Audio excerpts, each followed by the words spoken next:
how to buy HyperX token. So this token came under the symbol of HYP. Now before we start, this is not financial advice. I'm not professional or economic expert, so before investing in any project that you found on my channel, please do your own research. Now before going on buy this token, make sure to check the X account and keep following the updates about this token. As you can see, this token is available on CoinGisco. Now to be able to buy this token, it is simple. Just scroll down, go to contracts and click here to copy the token address. As you can see, this token address is under the BNB Smart Chain Network. Now open your wallet. I will use the Bitkit wallet for that. Now go to your wallet and select the BNB chain as a network. Click on this plus icon and paste the token address in the search bar. As you can see, this is our token. Now click on this plus icon to add it to your wallet. Now go back to your wallet and search for your token. After you find it, just click on it. And after that, click on swap, switch from here.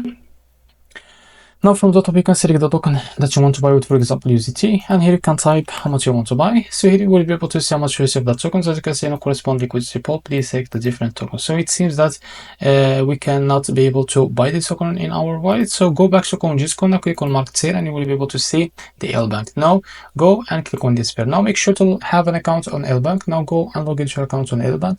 But before that, make sure to fund your account with some USDT. Now after that, what you need to do, you will be able to redact to this page. Now you can buy this token here. Now enter the amount that you want to buy, and here you will be able to see the amount that you should pay, and click on buy this token. So this is how to buy the hype token. If you found this video helpful, please like and subscribe. See you next video.